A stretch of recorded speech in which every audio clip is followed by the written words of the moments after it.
Pitaya, dragon fruit.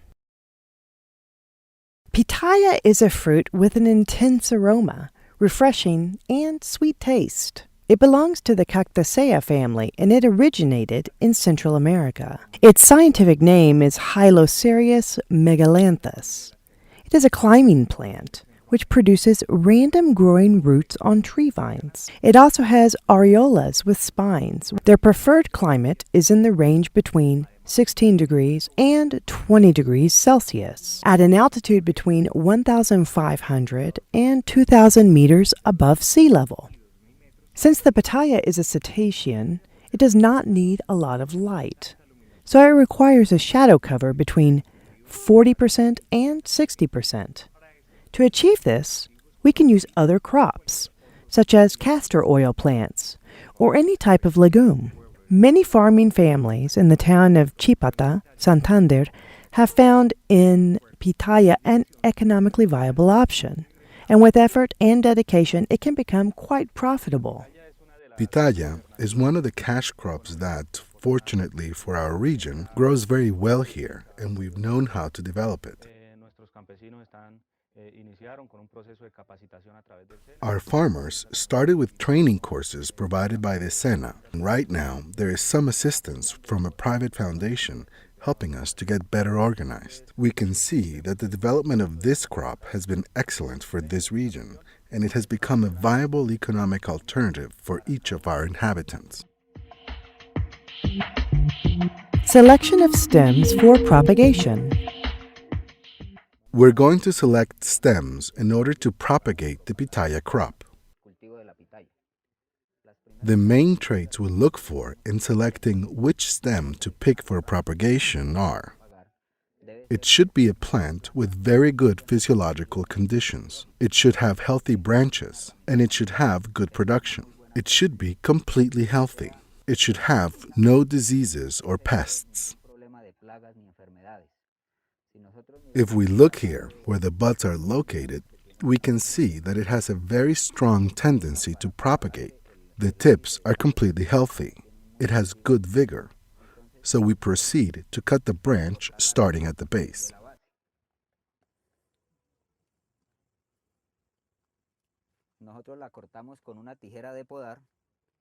We cut it with trimming shears, with a little bit of effort, and we can pull out the branch, the new plant. Propagation methods. There are two ways to propagate pitaya. One is through direct planting. Direct planting consists of taking the stem directly, just as we have it now. We plant it directly in its final resting place with the help of a stalk.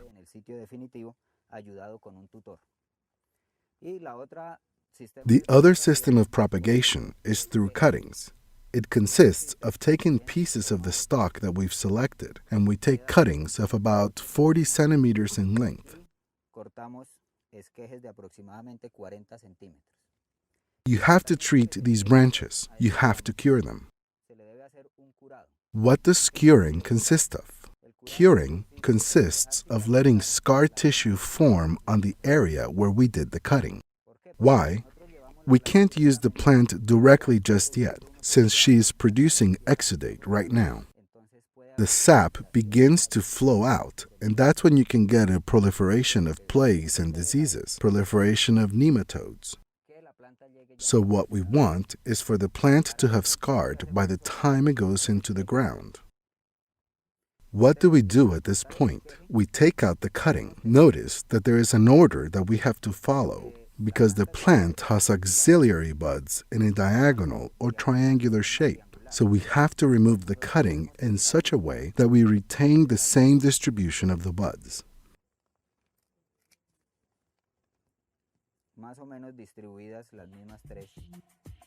The pitaya develops well in soils with good drainage. They need to have good filtration, which avoids the problem of excess water accumulating.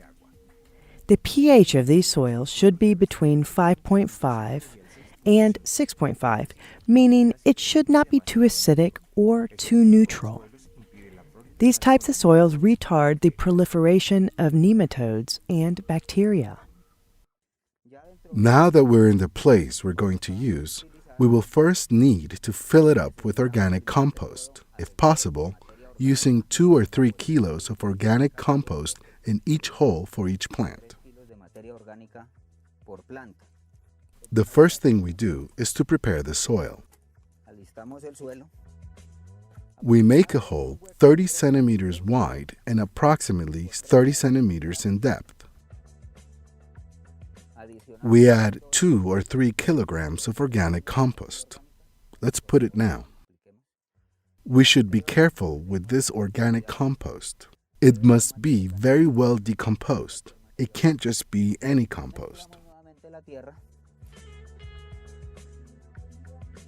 We mix in the dirt again, making sure that it is well mixed with the compost. We pat it down. A little bit, but just a little bit. The idea is to dislodge the air a bit, and so that the base of the stem enters in direct contact with the soil. We plant a stake and we tie it to the stem.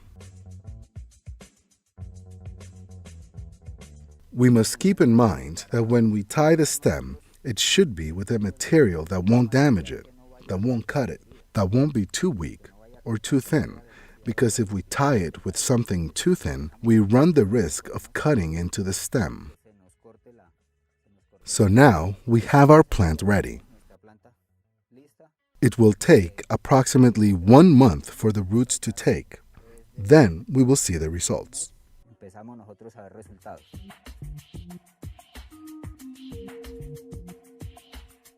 Here we have the second method of Pitaya propagation through cuttings. So let's see how the process works. These cuttings have been curing for approximately 4 days. The first thing we do is to prepare a disinfectant solution with the purpose of helping the plant to avoid catching any plagues or root diseases. Then we apply a disinfectant, which could be bleach, the same bleach we use at home, made of sodium hypochlorite. We prepare a solution, approximately 10% sodium hypochlorite. We stir very well. We could also use a fungicide, any commercial fungicide you can find that's formulated with mancozeb or any other product.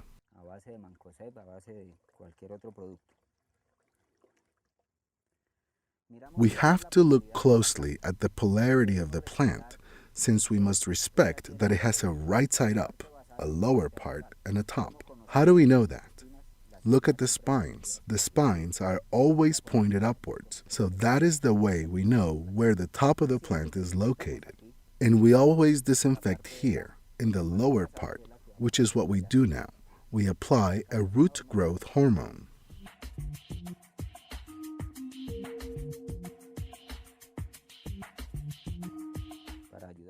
To help the plant's roots grow. After we've applied the hormone, then we transfer her to this little plastic bag here. We have to be careful not to bury it too deep. It should have a maximum depth of about 5 or 8 centimeters. And then we fill it with dirt.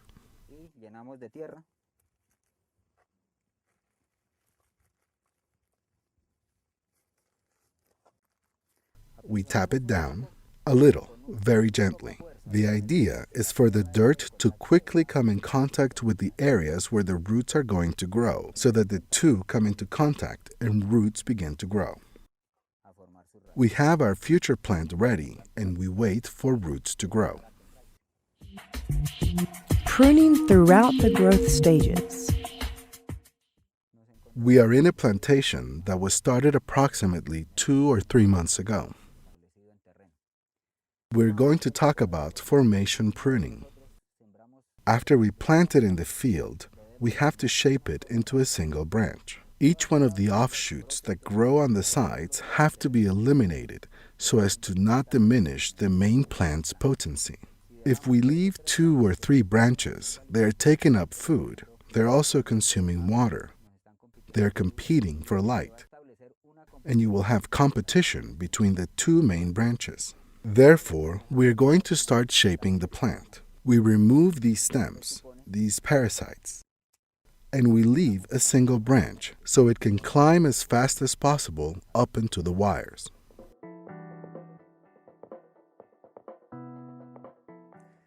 Here you find a cutting that was not shaped by pruning. Note that the branches are too short. Why? Because they're all competing. They're all trying to grow out. The food is divided between the 3 branches and none is dominant. For us to avoid that, we must cut off these parasites and leave a single branch, which is the one that has to reach up into the wires.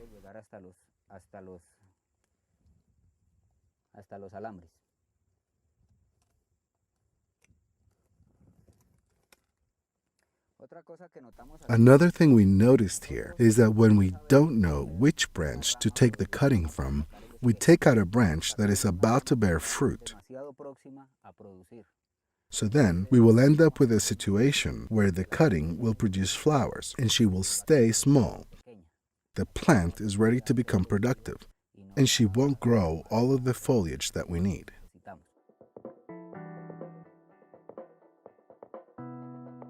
We are inside a plantation that is approximately 2 years old, ready to go into production. We will get a chance to observe here how to do shape pruning.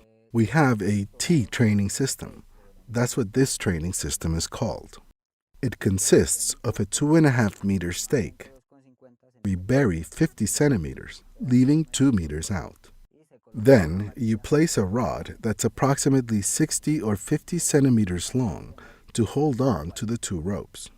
The ropes must be protected by a 1/2-inch hose so that the plant won't be injured by the wire, by rust and all that. Those things can damage the plant. So, in order to protect it, we use the hose. Once the plant reaches a certain height, approximately 1.2 or 1.5 meters, we need to prune the top to remove the dominance and make the plant split in 2. We are going to direct a branch to each of the ropes that we have here, one on this side, one to the other side. Once each of these branches reaches these ropes, we let them extend for another 20 centimeters, and then we cut off the tip.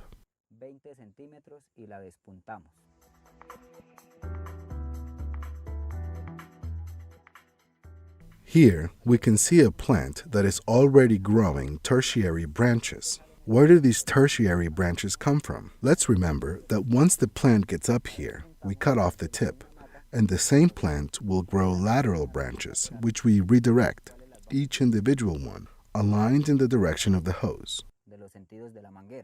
Why do we do that? That tertiary branch is the branch that we manage, and it's the branch that's going to make the 4th level branches, which are the ones that will produce the flowers. It's these branches that will start to produce these little buds, these areoles, which are going to become the productive branches where the pitaya is going to grow.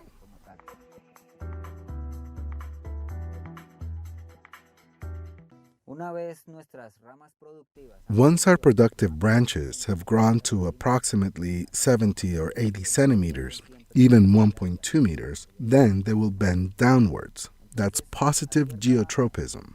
When they reach a certain length, we cut the tip in order to induce flowering in the branches. Then, after we've done this, all of these little buds that we are looking at will start to blossom. Initially, you can observe a swelling in each of the areoles of the buds. Right before they flower, they start to swell up. After they swell up, you will notice a reddish coloration in the bud, which indicates that it's about to bloom, the first bloom. After the flower comes out, after approximately 150 days, then we will be harvesting the fruit. The flower.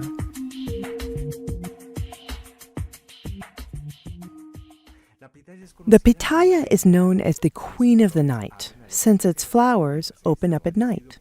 As long as they haven't been pollinated, they stand straight up or slightly inclined. Once they are pollinated, they become limp and fall away. Here we can see a pitaya flower. The flower has an elongated shape. It opens up in the shape of a trumpet. Watch the lower part, which is the ovary, and from here onwards, we find the corolla. The flower has some special characteristics. The flower opens up starting at 5 o'clock in the afternoon, 5 or 6 in the afternoon, and the flower stays open the whole night until approximately 7 in the morning. That's the time when the pollinating insects arrive and they pollinate the flower.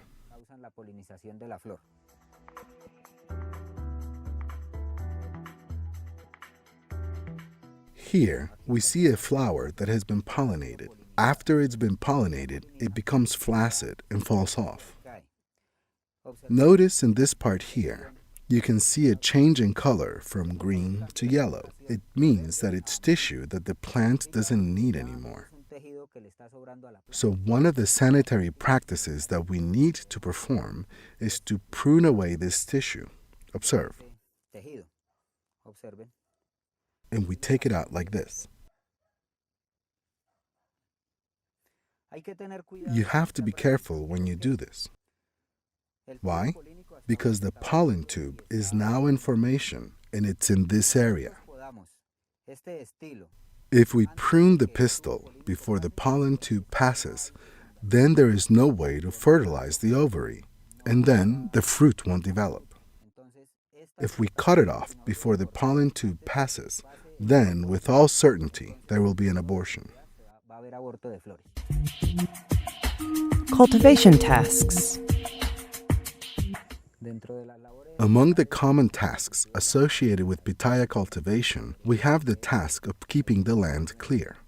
You have to be constantly clearing the area around the roots of the plant. First of all, to avoid an increase in the relative humidity, which bring about diseases to the crop. When we are in the growing stage, we need to apply phosphorus and nitrogen-based fertilizers. Those are the nutrients that are most needed in this stage, and until the flowering stage, you always need phosphorus fertilizer. From the moment that the flower is fertilized, the plant begins a process of absorbing potassium.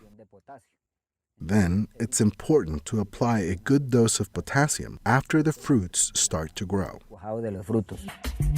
Traits of the developing fruit. Here we see the fruit that is midway through the growth process. One characteristic trait of Pitaya is a purple coloration. We can see that here in the spines. The redder they are, the more vigorous the plant is. Same thing with flowers. When the flowers have a purple coloration, like dark fuchsia, it means that they have a lot of vigor. If at any point the flower loses this coloration, it means that the plant or the flower is already dead when it takes on yellowish tones. These here are growing very, very well. Plagues. Amongst the most important plagues is the flower fly or ovary fly. This is a fly that belongs to the Victoria order, genus Daciops. It starts to cause damage starting at the flower button, starting with the first blossom, more or less when the first blossom is 8 or 15 days old. Then the fly arrives and attacks. What does the fly do? The fly has an ovipositor that penetrates inside the flower and lays its eggs directly inside the flower.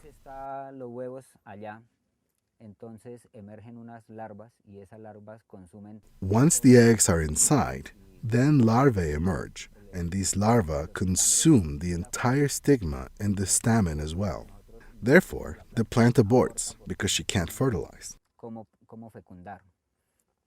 We have various forms of control for the flies. We have tried various methods. Amongst them, we monitor the crop with McPhail traps, where we put a chemical that attracts them. Right now, the bait that we're using is molasses mixed in with a little bit of insecticide, and you have to change them every 8 days. Hay que estarlas cambiando por ahí cada 8 días.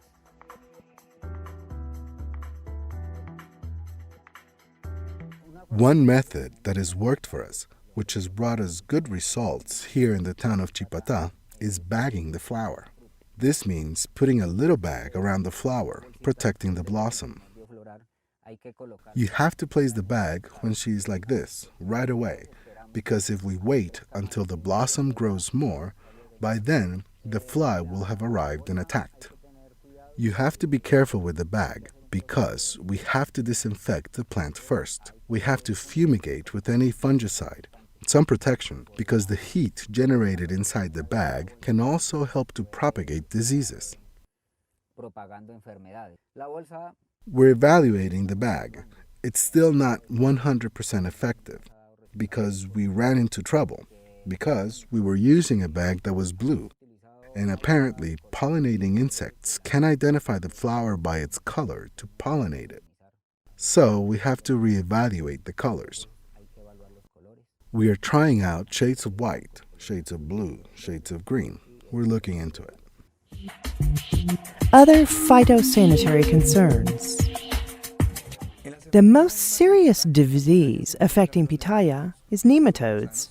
These are worms that directly attack the root, inoculating it and preventing the plant from absorbing nutrients from the soil.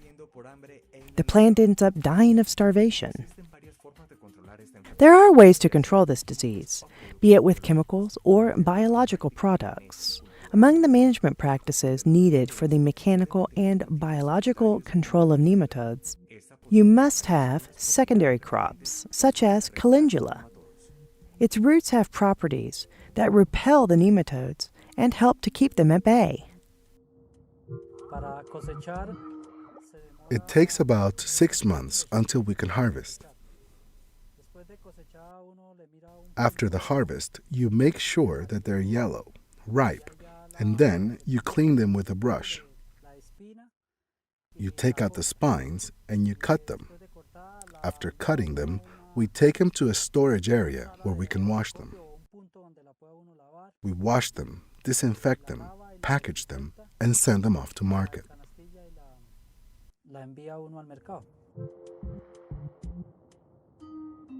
The pitaya, also known as dragon fruit, contains inside attractive yellow skin, its sweet flavor, fiber, iron, phosphorus, and calcium. Its black seeds possess a natural fat that helps to improve the digestive tract.